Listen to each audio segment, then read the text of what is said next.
सबको सादर नमस्कार। इस 3 दिवसीय अंतर्राष्ट्रीय सम्मेलन vision 2047 prosperous and great Bharat 2047 तक कैसे हम समृद्ध और महान देश बना पाएं, इसका आज ये पहला सत्र और दूसरा प्लेनरी सेशन है, जिसका विषय harnessing democracy and strategies for employment. इस सत्र में हमारे लिए बहुत गर्व और सम्मान की बात है कि हरियाणा एक ऐसा प्रदेश जिसका भारत की अर्थव्यवस्था में बहुत बड़ा योगदान रहता है। इस प्रदेश के माननीय मुख्यमंत्री श्री नायब सिंह सैनी जी इस सत्र के मुख्य अतिथि के रूप में हमारे बीच उपस्थित हैं। जैसा कि उनके परिचय में अभी बताया गया कि किस तरह से वो लोगों के बीच में बहुत ही प्रिय हैं, आदरणीय हैं, और इवन जो ओपोजिशन के लोग हैं वो भी उनकी उसी तरह से तारीफ करते हैं जैसे उनकी अपनी पार्टी वाले। अगर मैं इनके बारे में ये कहूँ, हर वर्ग का सम्मान, हर युवा का अभिमान, नायब सिंह सैनी जी का नेतृत्व हरियाणा की शान, और ऐसी हरियाणा की शान आज हमारे बीच उपस्थित है। आपका इस सत्र में बहुत बहुत स्वागत, अभिनंदन। इसके साथ ही मंच पर हमारे साथ श्री दीपक शर्मा जी हैं, हमारे अखिल भारतीय पर्यावरण गतिविधि प्रमुख हैं, और इससे पहले इनकम टैक्स के आप अधिकारी भी रहे। श्री राजकुमार चतुर्वेदी जी, जिनको अभी आपने TFR के ऊपर उनका वक्तव्य सुना, अखिल भारतीय संपर्क प्रमुख हैं स्वदेशी जागरण मंच में, और एक गवर्नमेंट कॉलेज के यहाँ प्रिंसिपल भी हैं।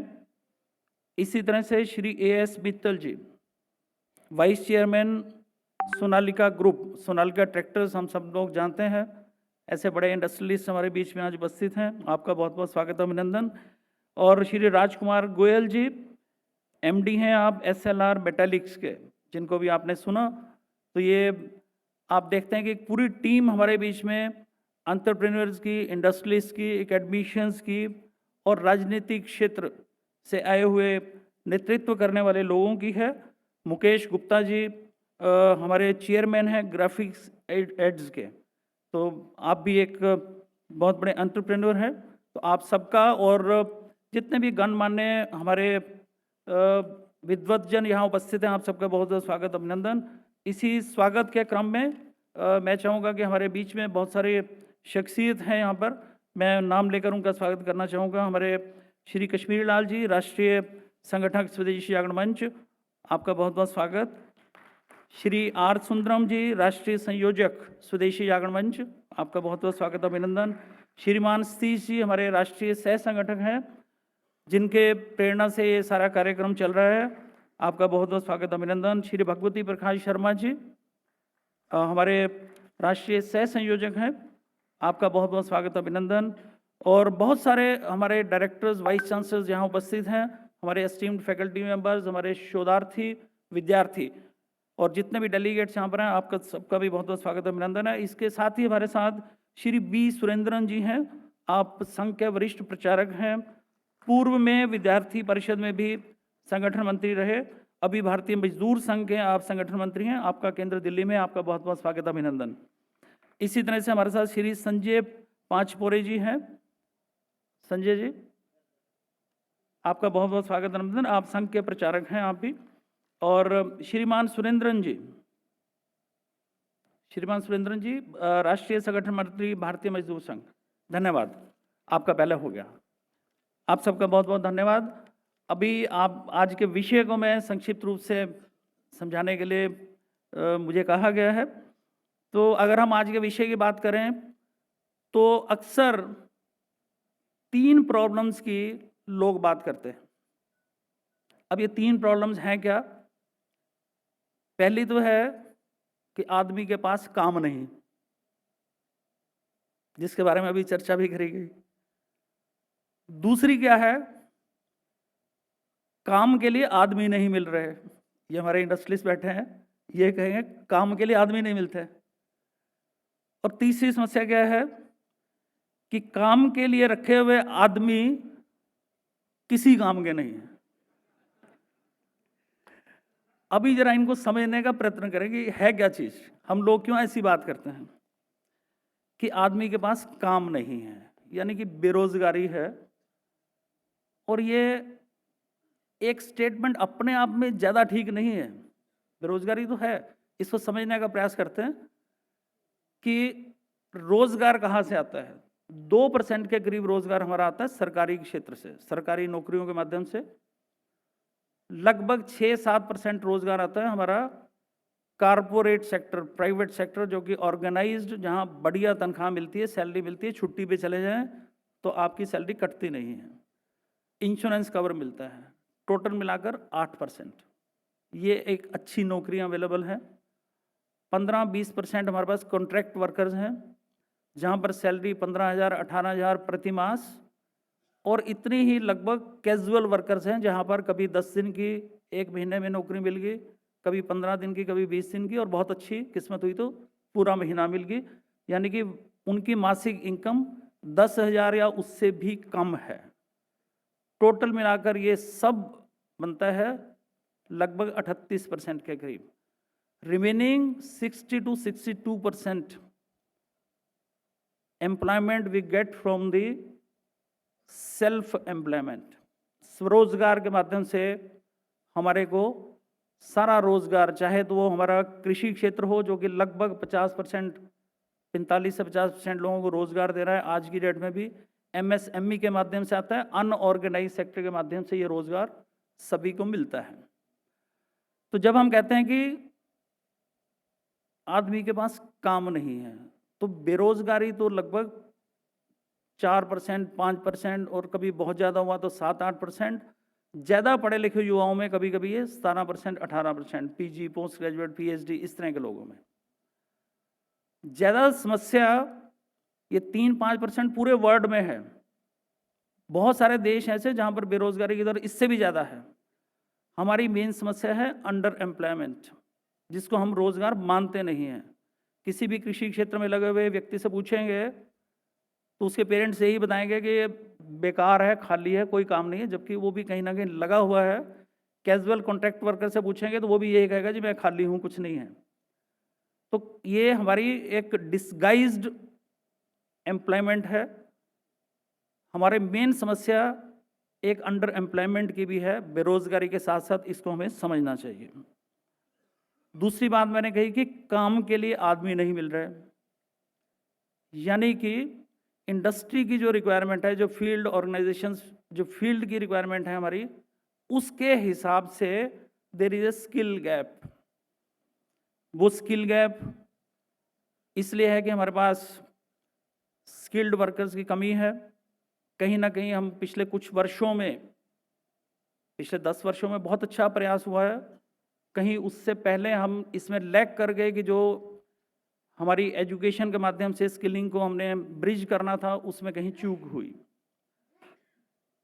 आज भी भारत में ये स्किल्ड, जो फॉर्मली स्किल्ड वर्कर हैं, जिसके पास कोई सर्टिफिकेट है, वो लगभग 5 से 10% से ज़्यादा नहीं है। और अगर हम दूसरे देशों से तुलना करें तो साउथ कोरिया में लगभग 95% के करीब स्किल्ड मैन पावर अवेलेबल रहती है उनको। इसी तरह जितनी भी एडवांस कंट्रीज हैं, you will find this skilled man power is 60%, 70%, और even more than that, in some cases it could be 80% also. तो इसको ब्रिज करने की जरूरत है। और तीसरा था कि काम के लिए रखे हुए आदमी किसी काम के नहीं हैं, यानी कि कहीं ना कहीं वी लैक वैल्यूज ऑल्सो। उनके जो संस्कार होने चाहिए वो नहीं है। नौकरी मिल गई तब तक तो पीछे पीछे थे, नौकरी मिलने के बाद अब तू कौन और मैं कौन, इस तरह की नियत आ जाती है लोगों में। तो हम we lack in our values also. और इन 3 चीज़ों को प्लग करने का काम बखूबी हमारी नेशनल एजुकेशन पॉलिसी 2020 ने किया है।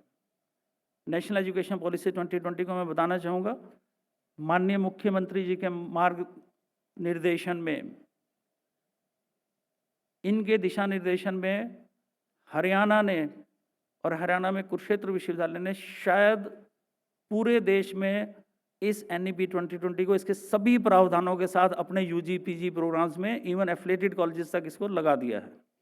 और इसके लिए माननीय मुख्यमंत्री जी, हमारा हायर एजुकेशन डिपार्टमेंट, हमारी हायर एजुकेशन काउंसिल, इन सब ने भरसक प्रयास किए हैं। इस राष्ट्रीय शिक्षा नीति के माध्यम से मल्टी डिसिप्लिनरी कोर्सेज को इंट्रोड्यूस किया गया ताकि चहुमुखी विकास विद्यार्थियों का हो। इसमें बहुत सारे skill enhancement courses, vocational courses, जैसे मैं अपनी यूनिवर्सिटी की बात करूं तो लगभग 110 कोर्सेज की एक बकेट बनाकर विद्यार्थियों को दी गई, जिसमें से वो अपनी चॉइस के हिसाब से स्किलिंग कर सकते हैं। एबिलिटी एनहांसमेंट कोर्सेज, लैंग्वेजेस एक से ज़्यादा बच्चे सीखें। अभी हमने अपनी यूनिवर्सिटी में इसमें इंग्लिश, हिंदी, पंजाबी और संस्कृत, ये चॉइसेस अभी दी हैं। आगे आने वाले समय में इसका नंबर और भी बढ़ सकता है। और मैं संस्कार की बात कर रहा था, उसके लिए वैल्यू एडेड कोर्सेज, बहुत सारे इस तरह के कोर्सेज, कुछ एक भगवत गीता पर है, कुछ एक हमारी इंडियन फिलॉसफी है, भारतीय दर्शन है, इससे जुड़े हुए बहुत सारे कोर्सेज को इसके अंदर हमने समाहित किया है। और मैं बताना चाहूँगा कि अभी हमारा विश्वविद्यालय आने वाले समय के अंदर एक graduation course in Bhagavad Gita studies, इसी सेशन से हम लोग शुरुआत कर रहे हैं उसकी, और एक PG diploma in Bhagwat studies जो कि ऑनलाइन दूसरे देश के लोगों के लिए भी रहेगा। और इसको हम PhD लेवल तक इसी सेशन से, यानी कि 2025-26 के जो एडमिशन होंगे वो इनके अंदर हम इसको फॉर्मल शुरू कर रहे हैं। इसके अलावा भी बहुत सारे भगवत गीता से रिलेटेड प्रोग्राम ऑलरेडी विश्वविद्यालय के अंदर, जो कि सर्टिफिकेट लाइक प्रोग्राम्स हैं, वो पहले से ही चल रहे हैं। इसी नेशनल एजुकेशन पॉलिसी में इंटर्नशिप का प्रावधान किया गया है कि कोई भी स्टूडेंट जब भी एग्जिट करेगा, it's a multi entry multi exit provision that this NEP provides. 3 साल के BA के कोर्स में बच्चा फर्स्ट ईयर के बाद छोड़ सकता है, सर्टिफिकेट मिलेगा, सेकंड ईयर के बाद छोड़ेगा, डिप्लोमा मिलेगा, थर्ड ईयर के बाद छोड़ेगा, डिग्री मिलेगी, फोर्थ ईयर भी अगर वो करता है तो डिग्री विद ऑनर्स मिलेगी, और अगर वो रिसर्च के कुछ कोर्सेज कर लेता है तो degree with honours and research मिलेगी। और जो degree with honours and research करता है उसका डायरेक्ट PhD में एडमिशन हो सकता है ग्रेजुएशन के बाद, और खाली डिग्री विद ऑनर्स है तो उसका MA के अंदर सेकंड ईयर में एडमिशन होगा पोस्ट ग्रेजुएशन के अंदर। ये सारे प्रावधान इस नेशनल एजुकेशन पॉलिसी 2020 में है। और स्टूडेंट जब भी एग्जिट करेगा, चाहे वो फर्स्ट ईयर में छोड़े, सेकंड ईयर में, तो कम से कम एक इंटर्नशिप उसकी इंडस्ट्री के अंदर होगी, वो कंपलसरी है। और हरियाणा सरकार ने बखूबी इसके प्रयास किए हैं कि हमारे सभी स्टूडेंट्स को कहीं ना कहीं इंटर्नशिप का प्रोविज़न हम लोग दे पाएँ। इसी तरह से हर यूनिवर्सिटी के अंदर इनक्यूबेशन सेंटर्स बनाए गए हैं, क्योंकि इनोवेशंस, अभी हमारे इंडस्ट्रियल लीडर्स भी बता रहे थे कि बिना इनोवेशंस के कुछ नहीं कर सकते। अगर हमने स्टार्टअप खोलना है, एंटरप्रेन्योर बनना है, तो उसकी फर्स्ट स्टेप क्या है कि आपकी कोई नई सोच होनी चाहिए। तो सभी इंक्यूबेशन सेंटर्स, मेरी अपनी यूनिवर्सिटी में 2 इंक्यूबेशन सेंटर इस टाइम है, जहां पर हम लोग बच्चों के उसके अच्छे आइडिया को इंक्यूबेट करते हैं, मेंटरिंग करते हैं एक्सपर्ट्स के हिसाब से। आज जितने इंडस्ट्री लीडर्स हमने यहाँ बिठाए हैं, हमारा स्वार्थ है उसमें, सर आप लोगों के पास आके हम लोग अपने बच्चों के लिए मेंटरिंग करवाने वाले हैं, वो भी फ्री ऑफ चार्ज। तो मुझे उम्मीद है कि जब इस तरह की मेंटरिंग के लिए लोग मेंटर्स बनते हैं हमारे, तो उसमें एक पर्सनल टच रहता है जो शायद हम सरकार के फॉर्मल तरीके से कभी नहीं कर पाते। तो कल को मैं अपनी यूनिवर्सिटी में जब सोनालिका के ऑनर को वहाँ पे मित्तल साहब को बुलाऊंगा, तो आप सहर्ष हमारे पास जरूर आइएगा, इसका मेरा निवेदन भी आपसे है। तो मैं बहुत लंबी बात ना कहता हुआ इतनी सी बात कहूँगा कि विजन 2047 जो हमारी जो ये अंतर्राष्ट्रीय सम्मेलन है, इसका फोकस पॉइंट है। विजन 2047 के लिए आवश्यक है कि विश्वविद्यालय, सरकार, उद्योग और समाज सभी मिलकर एक कोलैबोरेटिव इकोसिस्टम बनाएं। शिक्षा संस्थानों की जिम्मेदारी केवल ज्ञान देना नहीं, बल्कि रोजगार योग्य और राष्ट्र के प्रति प्रतिबद्ध नागरिकों को गढ़ना है। हमारी 4 प्रमुख प्राथमिकताएं होनी चाहिए। एजुकेशन टू एनलाइटनमेंट, यानी कि विषय ज्ञान के साथ साथ विवेक और बुद्धि का विकास। दूसरा है स्किलिंग टू सेल्फ एम्प्लॉयमेंट। तीसरा है इनोवेशन टू इम्पैक्ट। यूएस की अगर मैं बात करूं तो वहां की जीडीपी में पर एनम जितना भी ग्रोथ होता है उसका लगभग 70% growth that comes from the technological advancement, from the technological innovations. यानी कि अगर हमने एक आर्थिक शक्ति बनना है तो उसके अंदर इनोवेशन और टेक्नोलॉजिकल एडवांसमेंट्स का बहुत बड़ा रोल है। बिना इनोवेशंस की एडवांसमेंट्स हो नहीं सकती।